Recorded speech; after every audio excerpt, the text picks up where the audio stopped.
Property Lane, where it's everything real estate. My name is Catherine Nanteza, and I'm your host tonight. Well, tonight we continue with the series on painting. For those who didn't join us last time, we learned that for you to have a good wall paint, it all starts from the foundation. Those who want to know more about that, please look out for our last episode and get to know what causes wall down, what makes paint, have bubbles or start to peel off, or what causes walls to be down or to feel like water is coming out of them, which eventually affects painting. Ladies and gentlemen, we continue on the series of painting. And this time we are looking at the details. Last time we ended when we were at the level of putting undercoat and the smoothing out and the cleaning before painting.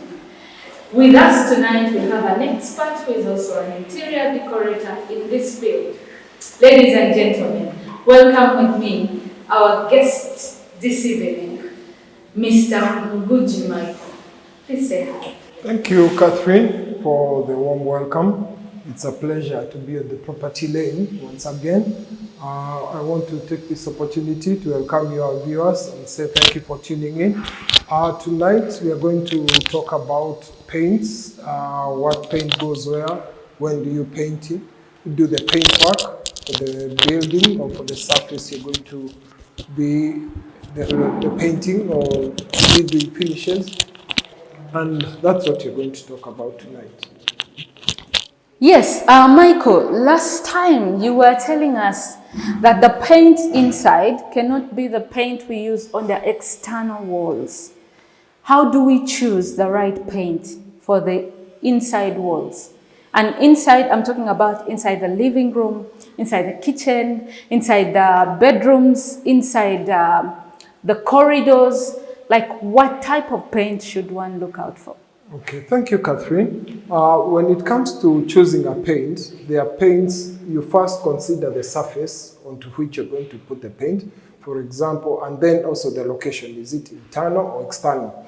External, there are factors that affect paint, like weather, that is sun, there is also rain, there is snow, or for our case, we may not have winter here, but all those are factors that affect paint that is external. So the best paints for the external surfaces is probably like weather guard. It is more resistant to the weather outside. There are also pastes, texture pastes, like stucco. You can also use stones. It's also a good solution for outdoor or for areas that are exposed to the weather. Then when it comes to the inside, before you come to the inside, I've seen people use bricks or is it what you're calling stone? But I've also seen the use of stones. Yep. Like there is that building as you're going to Mulago. You've seen it, that has the first pharmacy. Yes. I think, what did they use? No, that's a synthetic fiber that looks like stone. Oh. It's a synthetic. In Uganda, we are blessed with natural stones that they cut nicely and they have very good aesthetics. When it is done by a proper skilled person, it comes out very nice. But there are also synthetic ones you find in the developed world where they don't have natural materials like we do. They have come up also with very nice, beautiful finishes that look like the natural ones. So the particular one you mentioned, that is synthetic.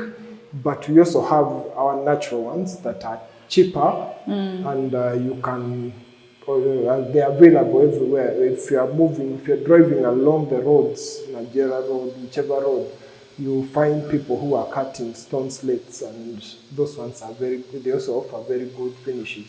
There are also bricks, clay bricks that are done, that are baked. Most of our clay producers, they have solutions that you can use outdoor. Okay. So that is also a solution that you can have for outdoor. Then there are other stones. They are very small granules. They mix with paint to have a color. So they get those granules, they have different colors. They can be maroon, they can be gray, they can be black, they can be white. So there's a way they mix them together and have them on the outer surface of the wall.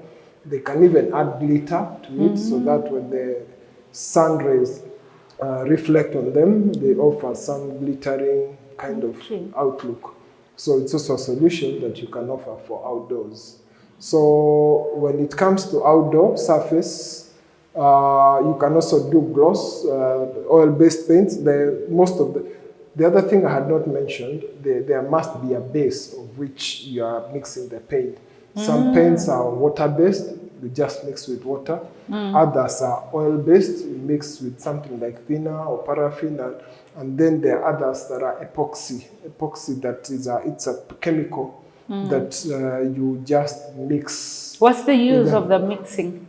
The mixing, you see, when paint comes to you, it comes as a concentrate. Oh. It's a concentrate. So for it to spread easily and for nice aesthetics, you need to dilute it or you need to mix it with something. So some paints are water-based, others are oil-based, others are... It depends on what you can mix with. Different type of paint for a different surface or to serve a different purpose. So it is the one that advises what you're going to do. For example, if outdoor, you have like a balcony, you have steel, you can't use weather guard. So that balcony, you use a gloss, an oil-based paint, either gloss or matte. But again, if you're in an environment that is very dusty, matte paint is paint that doesn't shine.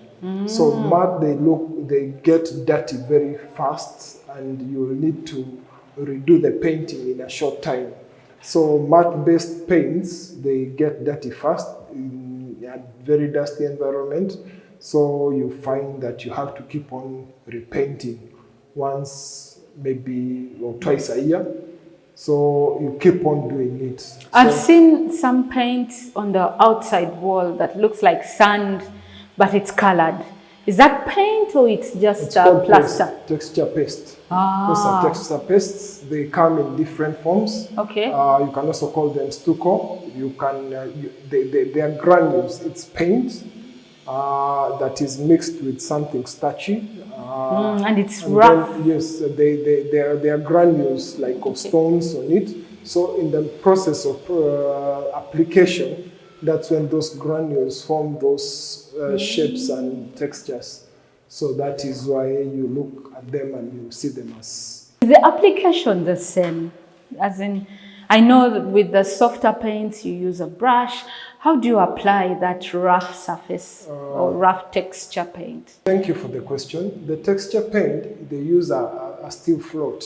It's not a brush, it's not a roller, it's kind of a wooden or a metallic or plastic. It can be a metallic.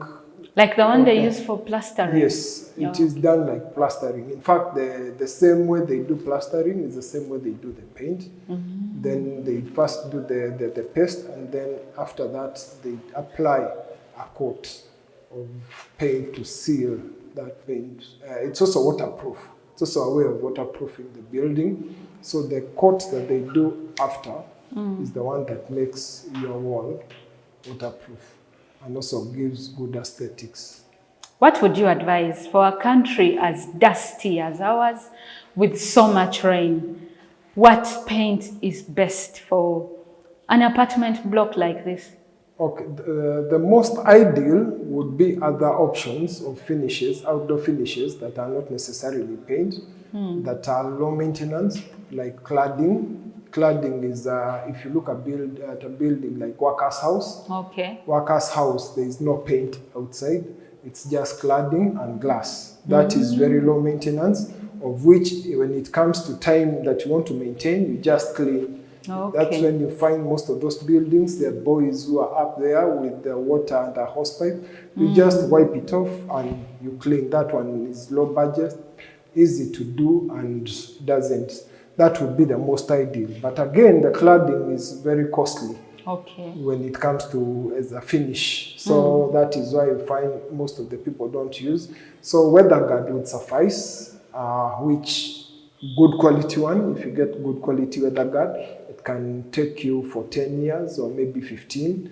If you don't get weatherguard, you can use other pastes and those textures. They also last long. They do very well. You can also do stones. Stones are good. In fact, stones have zero maintenance because all you can do is clean them, wash them when it's there. So those are some of the options that you can use for outdoor spaces. Yeah. Wow. And before we get out to inside, in 1 minute, colors. Which colors would you recommend? You see, in the current times, there are color trends. You find there are colors that are trending. For example, if you can see the colors that are in fashion right now, they are called pastels. They are colors, if you can check out on Google and see, pastels are like a group of like 8 colors. So those are the trending ones. By the time some of them are very shouty, so you can tone them down. You can have it as not as a main color, but just I'm used to black, yellow, red, and whatnot. So what are we talking about? Now, if you go back to what we studied in school those days and the colors they are talking of these days, you may think that there is a new color chart, but it's the same one. But because of technology, they keep on getting a shade. Like if it's a red can have very many shades of red. So, and each of the shades has a name. So that is why they have different changes. And also it depends on the suitable, the preference of the client. If someone fancies green, they can do several shades of green on that building.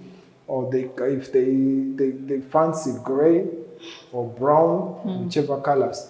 But there is no specific color. The good thing is you can match colors. You can get colors that match, and then right there. Please don't forget where we've ended. Ladies and gentlemen, we're going to take a quick break, and don't forget we are right here at the Fakhruddin project in Kungu. See you in a few minutes. Welcome back from that very brief break. We were talking about painting on the exterior, and we looked at the different types of paint, even the textures and colors. And once again, Michael, anything else you want to tell us about the exterior walls before we come inside? What I can say about the exterior walls, one, the choice of paint you choose, it also acts as waterproof solution for your wall.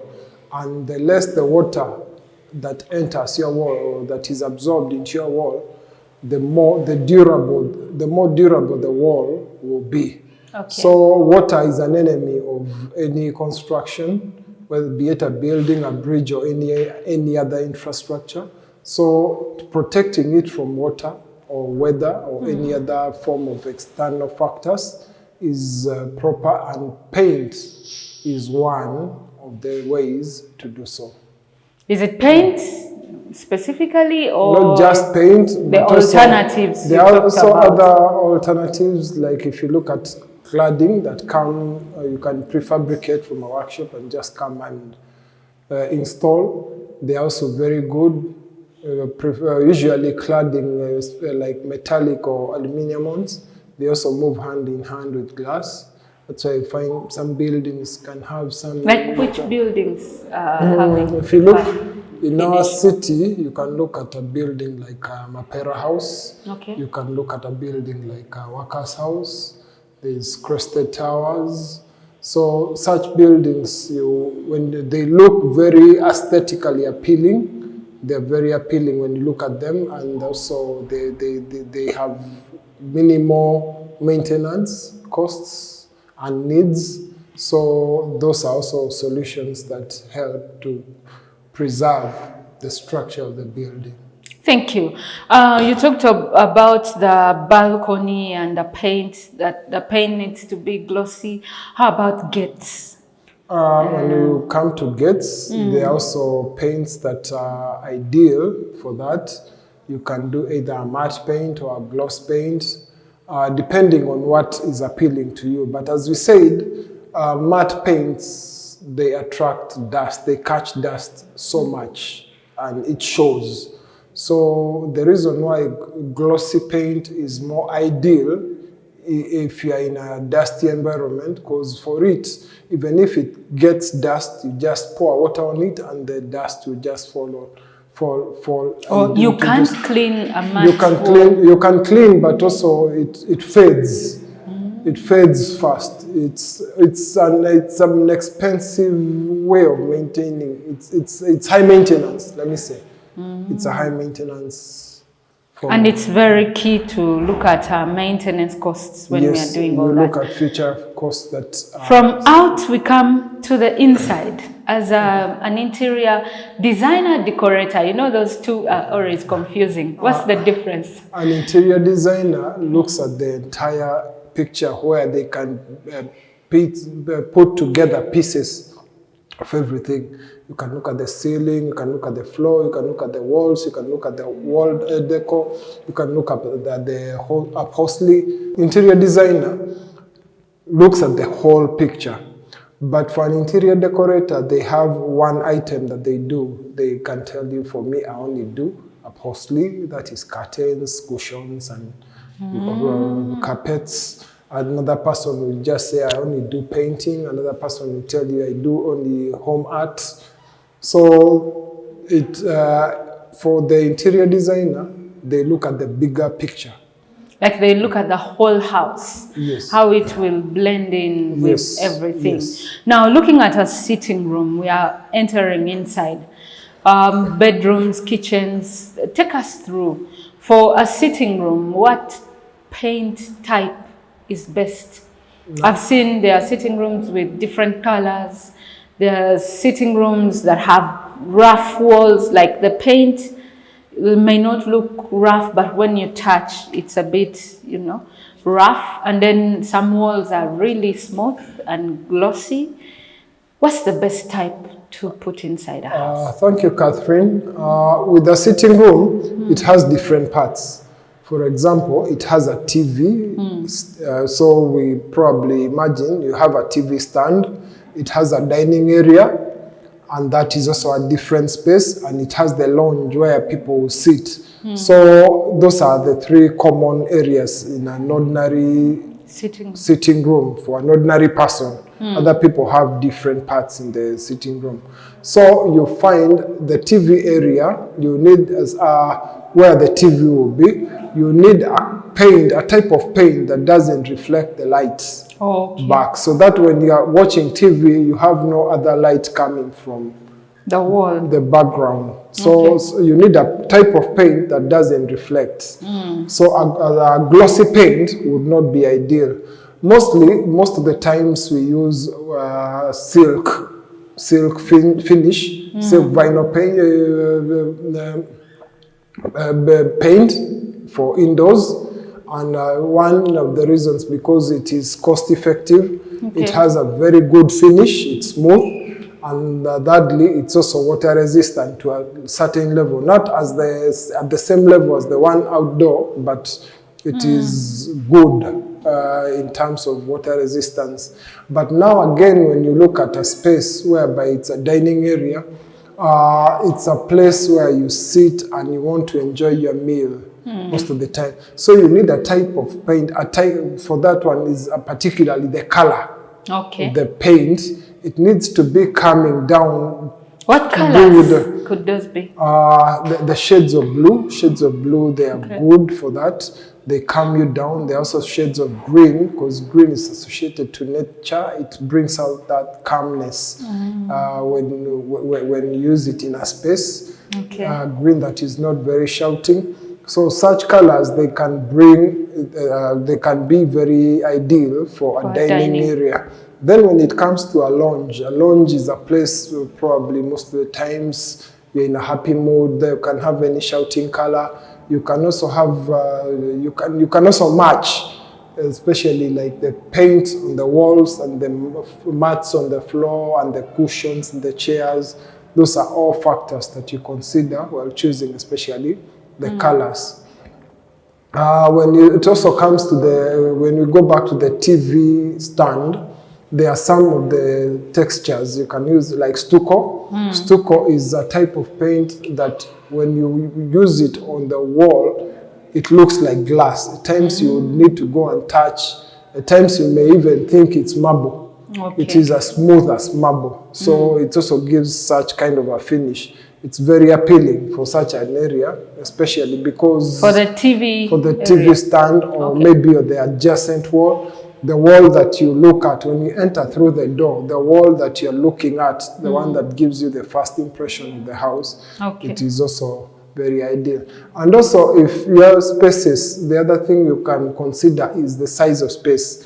If you have a small space that you want to appear big, you can use bright colors. Because bright colors that you can use cream, you can use off-white, you can use soft gray, you can use, there are many between white and light brown, anything that can be in there.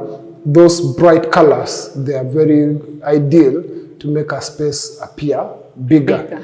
Then if you use dark colors, they compress space.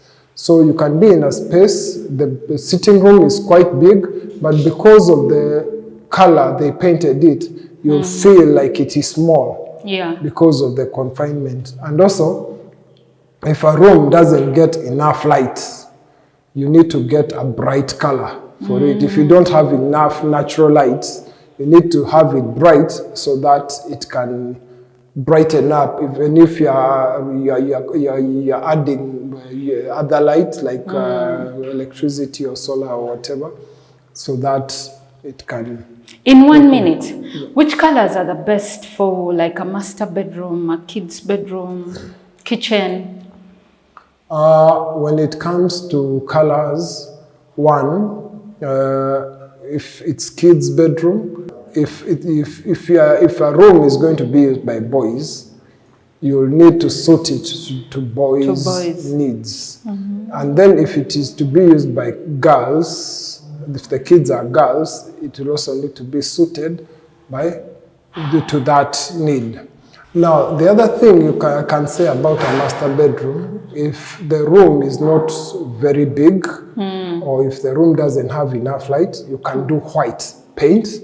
And then you'll turn them down with the lights. You can have colored lights that you can have blue, you can have red. So these days there are very many solutions, lighting solutions that you can bring to a room, that even if the room is not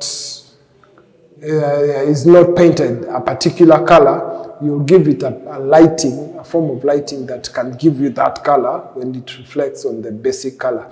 But if you have enough space in the master bedroom, there are good colors colors like beige, very light. I've seen also in master bedrooms different colors on different walls. Yes, you can have different colors on different walls, but that is a preference of the person who is occupying it. Some people want to see many colors around them. Some people want shouting colors, but other people want them plain. Other people want the room shouting. So it depends on the preference of the user of that room. Thank you so much, Michael. As we wind up, I've walked into some houses for sale and you feel like you're knocking walls. What causes that effect? Is it colors? Is it the choice of color? Building? I can say the choice of color is one of the reasons. Two, the light, the positioning of the natural lighting. So if you're entering the room and you're coming from an area that has a lot of light and you're entering to the side of the positioning of the door, it goes towards a darker side. You feel like, because you've come from a lot of light and you've entered, the light comes in reducing, you feel like the walls are coming to you. The walls are like coming to you. So it can be positioning of the lighting. So the second option can be because of the type of color, whereby you've come from a bright color and then again you enter space and the color is dull, so that it feels like it's a confinement.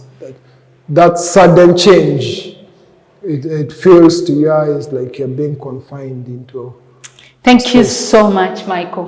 It's been a pleasure having you. I know we can't exhaust the topic on painting, but for more details, please follow us, Property Lane. Follow us on Twitter, on YouTube, on Instagram. Send us a message if there is anything you feel like we left out and you needed more light on. Please don't fear. Just write to us and we'll be getting back to you. From Property Lane and from our guest tonight, we would love to say good night and see you next time.